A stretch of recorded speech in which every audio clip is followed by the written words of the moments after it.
You're listening to the Nature Connections show on Natural Health Radio with Sara Turner of Essentially Flowers Training and Moonflower Essences.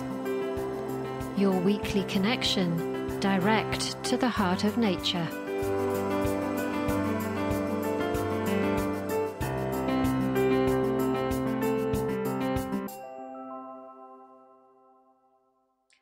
Welcome to today's Nature Connections show on Natural Health Radio.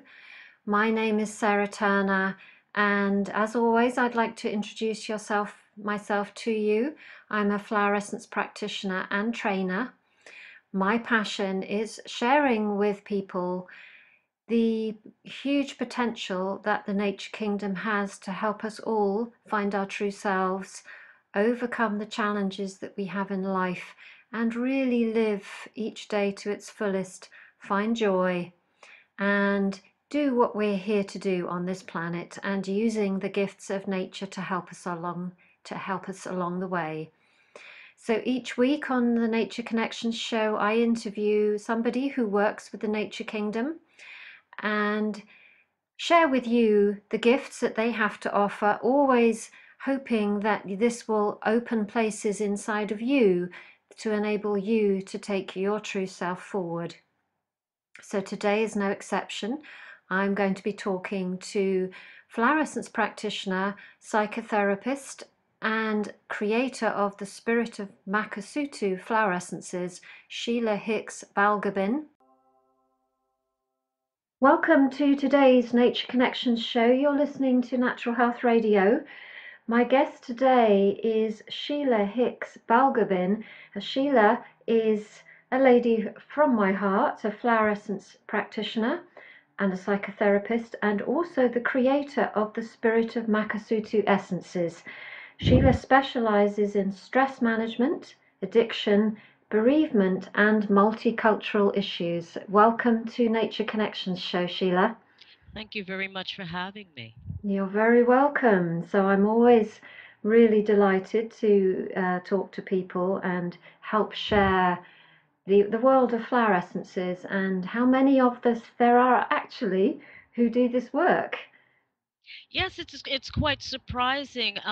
We recently attended a gathering of the British Flower and Vibrational Essences Association, and we had their practitioners coming from Egypt, Australia, from India, people from all over. It was just marvelous to see that how people can come together around a single issue and something as lovely as flower essences. Absolutely, yeah. So, and on that topic, it's always it's not the first thing people expect us to say. It's like, what do you do? Well, I'm a flower essence practitioner. You know, it's not what we're told to do at school, is it? It's certainly not, doesn't come up in careers counselling. So No. how did this come about for you?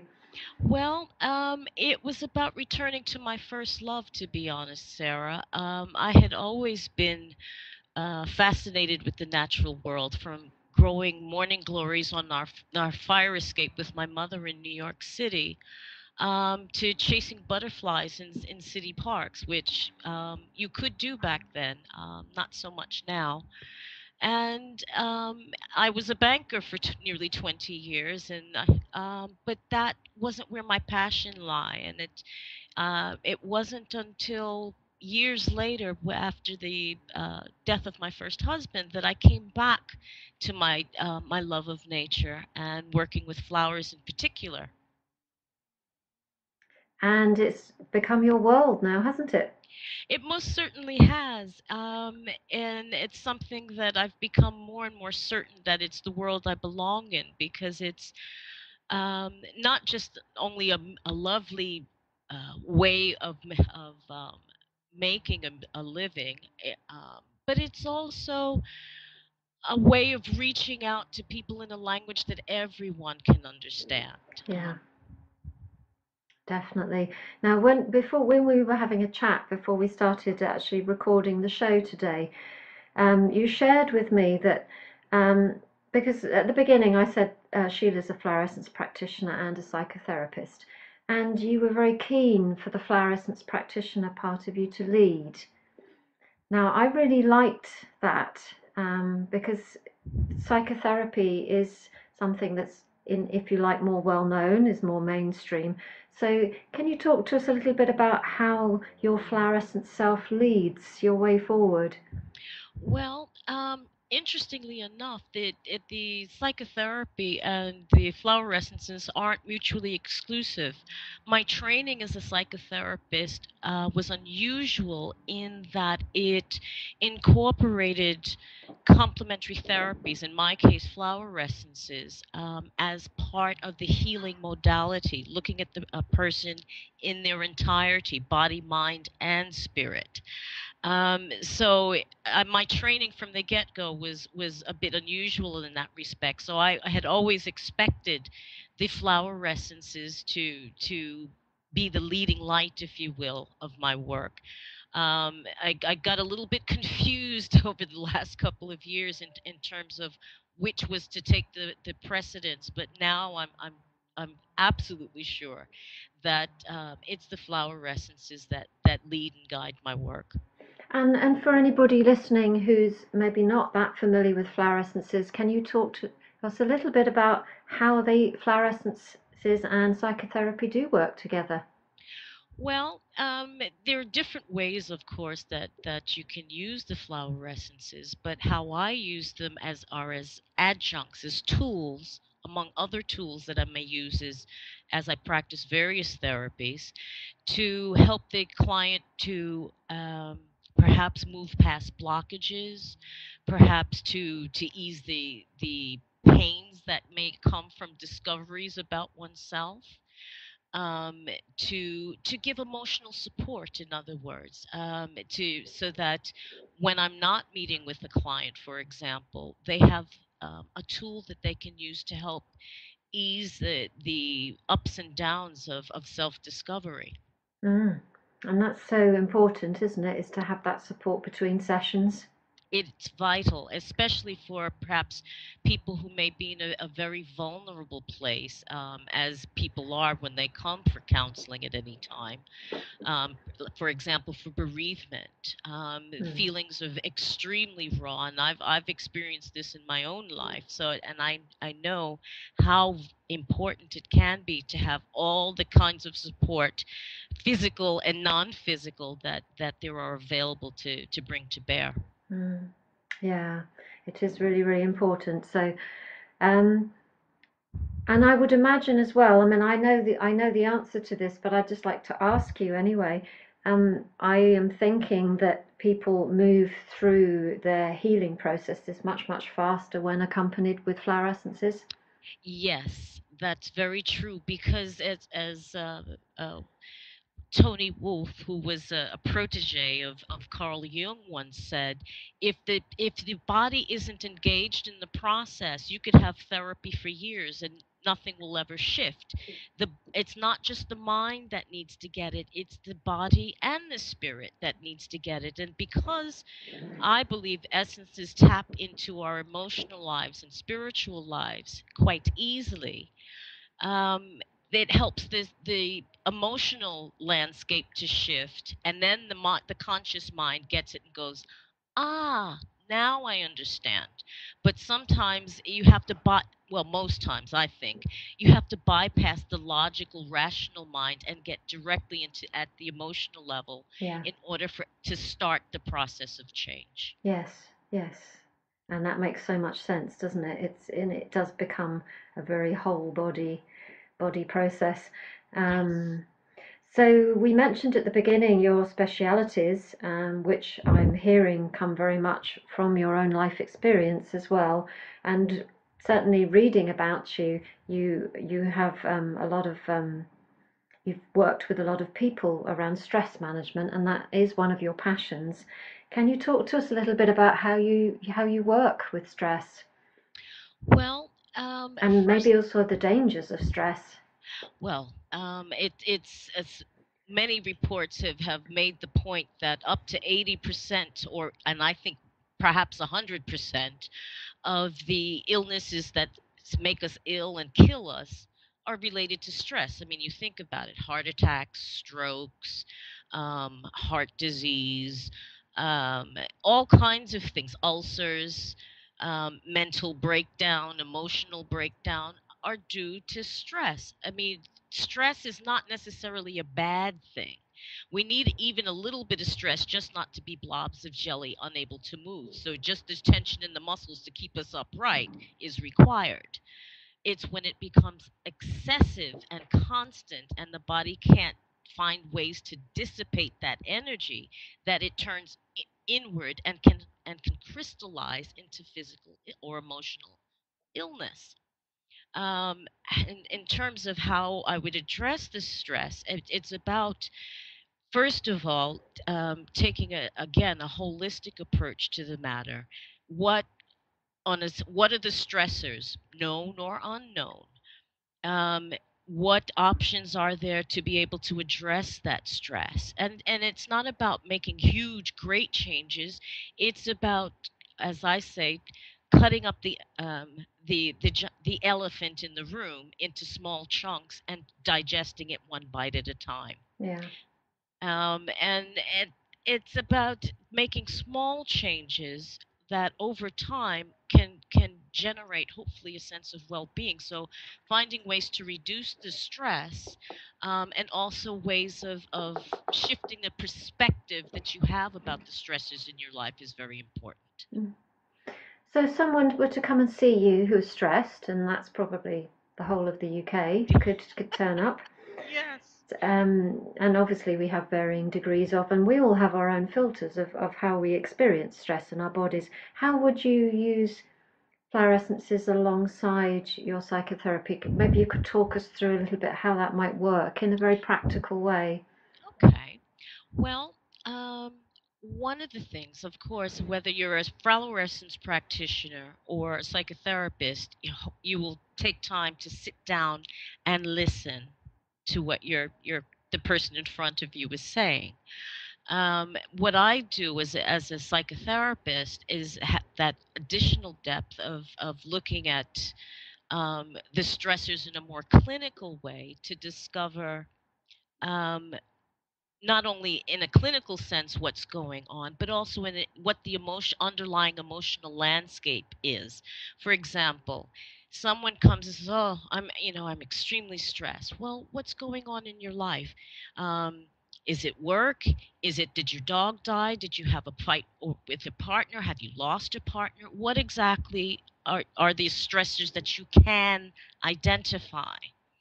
And just kind of working at peeling the onion is what I call it. I use the essences to help peel the layers of the onion Mm, to get at the underlying emotions that are underpinning these reactions, if you will. mm, So that once we've identified, let's say that, um, after a consultation, the keywords, if you will, as to what the stresses are. One may be loss, as in a bereavement, somebody's pet died. It may be stress regarding career matters. So, somebody's at a crossroads because they may be become redundant. Where do I go from here?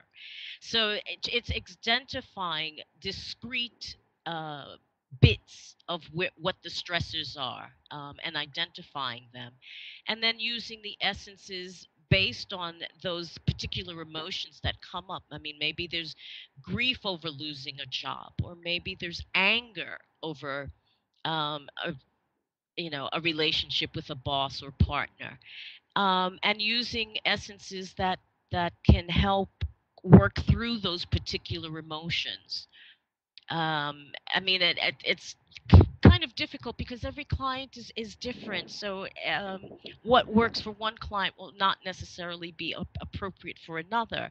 But I find that once we identify what the bogeymen are, if you will, mm, that are causing the problems, then we look at essences that can help address some of the emotions that get thrown up by those issues. mm, mm. Yeah, it's a great pairing, isn't it? The two together. Very great Yes. pairing. Hmm. Now, as we said at the beginning as well, you do have your own range of essences, the Spirit of Makasutu Essences. Now, what a great name that is. It just sounds so, Evocative. yeah, it sounds very earthing as well. Well, it's the name I took from the where I first started making my own essences, which is in the tiny, tiny country of the Gambia in West Africa, which sticks into Senegal like a little finger on the west coast of Africa. I had started making essences almost by accident. But after I had become familiar with the batch remedies and started using them with my clients, I just felt somehow things were incomplete. So I went on a holiday one particular year with my husband and arrived in a beautiful place, and there was a botanical garden that was nearby, and that the inspiration came to start making essences while I was there. But the name Makasutu specifically comes from a small sacred forest in the Gambia. The name literally means holy forest. Maka, like Mecca, or Mm-hmm. holy, and Sutu, which in the Mandinka language means forest. So it literally means holy forest. Wow. Yeah, and I started. That's where the inspiration came for both the name and for the essences themselves. Since then, I've made essences in other places and have sub ranges as well. I've made a few essences in Jamaica during a family reunion there a few years ago, and in the last 2 years, I've made some essences in Florida while visiting family there. So, and there may be more to come, but at the moment, it seems that I'm like Dr. Batch and have stopped at 38. Okay, how interesting. Yes. Yeah, Unexpected. It didn't dawn on me until recently. It's like, oh, 38, 38 essences. How interesting. yeah. I'm not sure what that's about, but that may be the subject of an article at some future I'm date. sure there's clarity always comes, doesn't it? Yeah. And I know your essences are quite special as well in their terms of their preservative. Yes, they are. I use a preservative that's called red shiso, which is a decoction that's made of a Japanese mint called red shiso. And if you've ever had things like pickled Japanese umeboshi plums, you have been having tasting the red shiso. It's used as a food preservative all across Asia, and it is documented as being 1,000 times more effective than conventional food preservatives. But more importantly than that, it's what red shiso, not only what red shiso is, but what it does. Because red shiso is non-alcohol based, it means that I can use my essences with everyone. And being that I do a lot of community work with many different types of people and who may or may not wish to have alcohol, this is a preservative that I can use with everyone without fail. For people, mineral or animal, Mm. I use my I use red shiso for the essences, and they all respond well. The other interesting thing about red shiso is on the energetic level. It um, balances, harmonizes, and increases the effectiveness of the essences put into it. By that, I mean that it amplifies the signal, if you will, of Mm. the essences that are preserved in it, so that they're much stronger. Wow. It also, in that it balances the essences. If for some odd reason I'm using a say larger than what's considered usual number of essences in a blend for someone, None of the essences and their properties get lost. In other words, the client will experience the impact of each and every one, and quite distinctly too, without any of it getting lost, which is a concern that practitioners may have. Mm. Um, and one thing I find also that because the method of gathering the essences themselves seems to have an influence. I don't cut flowers in any way, shape, or form, or harm the environment. I mean, harm. I mean, I put that in brackets. The environment by cutting or or bending or anything. And it was one of my essences themselves that told me to do that, because I was getting thorns in my hands from from the prickly pear cactus. Okay. And it said, "Silly, you don't have to do this. Just set the bowl of water in the midst or underneath the whatever it is you're trying to capture," which is what I do, and have done so ever since. And that gentleness combined with giving the plant or flower environment itself Reiki in exchange for receiving a bit of their energy seems to make for very subtle but very powerful essences. Mm. Fascinating. Yeah. So thank you for sharing that. I think it's very powerful for people to hear how the plants can speak to us when we engage in this kind of work. Oh yes, then some of Mm. them speak quite loudly. I have one essence. She's a powerhouse, and she lets you know when she's around and what she wants you to be focusing on. Mm. Some people say she's almost a bit of a bully, but in a loving way. Well, maybe we can meet a couple of your essences today in this show. Now, you talked about the work that you do with stress and bereavement and well, all the different areas that you work with. Can you maybe share with us a couple of your Spirit of Makasutu essences that want to be spoken about today that maybe can help us all with stress?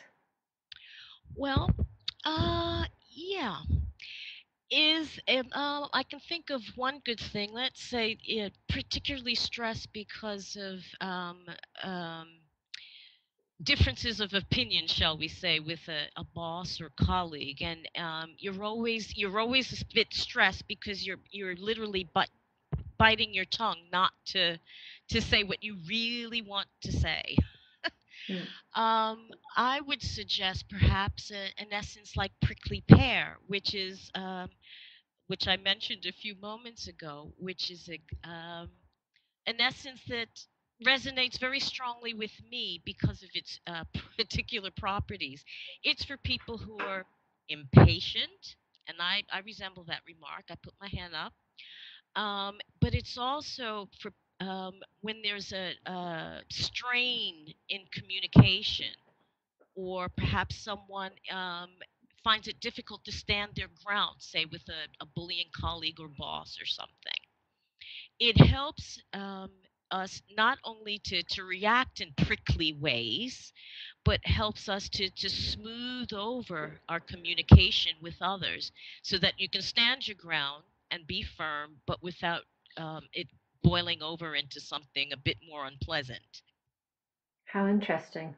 And how useful that is for us all today. Oh, yes. I'm finding that prickly pear is becoming a bit popular at the moment. Yeah, yeah. There are a lot of hot emotions around at the moment. So the more that, and it's very easy to lose one's center in these at those times. So how wonderful if we can be ourselves, speak our truths, but also, Do it not in a gentle way. do it in a gentle way. Thank you for saying that. Yes. So I'm going to ask you in a few moments to share with everybody how they can find out about your essences and how they can work with you. But first of all, let's connect back with nature just for a few minutes. Um, as you know, this show is the Nature Connections show, and so I'd always ask my guests how they connect with nature and if they can share with listeners one small practical way that they suggest others can connect with nature too? Well, it can be uh, doesn't have to be anything big or dramatic at all. It could be something as simple as um, tending a plant on your windowsill. I had a counseling client who was literally locked in her home because of electrosensitivity, which means that she could never listen to this broadcast because it would make her ill. But over time, we were able to reduce that sensitivity, and it started, I think, with a simple plant that I gave to her. Just a simple little plant for her to be able to tend. It could be something as simple as taking a walk every day for 10 minutes instead of jumping on the bus. If it's a nice day, take a walk and go through the park instead. So it's little things. Mm. It's doesn't have to be anything big or dramatic to get people to engage with the natural world. I suggest every day on your way home or on your way to work, try to note three new things that you didn't note before. I mean, hopefully that it might be, this flowers coming up this time of year now, which have the ones that haven't been drowned by all the rain, that is. Um, but I mean, just or to notice that you see birds flying off with twigs in their beaks to start building nests. It doesn't have to be anything dramatic at all. It's just about expanding your field of vision a bit more. Mm. And bringing in nature into our into that space. Yes, absolutely. I mean, I as I say, I have a thing about cutting flowers anymore, except for pruning purposes. But if cut flowers make your day a bit brighter, and brings a bit of nature into your world, then go for it. Mm. Yeah, brilliant. That's lovely suggestions, and ones that everybody can take on board. So how can people find out more about you, Sheila? How can they work with you, and how can people get hold of your Spirit of Makasutu essences? Well, the best way to reach me would be through my website, which is the Healing Garden. The I guess if plugging myself, the web address is the healing garden dot me. That's me dot uk. They can read my blogs. They can also subscribe to the website and get a free e-pamphlet on stress management techniques, some suggested things that people can do to help reduce their stress levels. Um, there, um, I'm always available for consultation via Skype, as well as in more conventional ways in person or otherwise. And there are also some upcoming activities that I will be engaging in, including creating an online course talking about what I call my 8 team, which is the first 8 essences that I made and used for a year and a half before creating the rest of my essences, and um, actually engendered some amazing results for just 8 little bottles. Brilliant. So if people subscribe to your newsletter, then they will be able to hear about updates to that and when it's going to be launched. That's be reached via email at shbalgobin, that's BALGOBIN, at thehealinggarden.me.uk. Wonderful. You're doing wonderful work, Sheila. It's heartening to hear how somebody like yourself is enabling the flower essences to go to people that really, really need it. Well, it's a work it's my passion. Not to do it would be not only, I think, a shame for my clients, but for me as well, because I wouldn't be living up to my own potential. Yeah, and how lovely to take the flowers into those places as well. It's really about taking the force of light into places that really, really need that. Absolutely correct.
Well, thank you so much, Sheila. I really enjoyed speaking to you and how you are taking your work into this world. Thank you very, very much.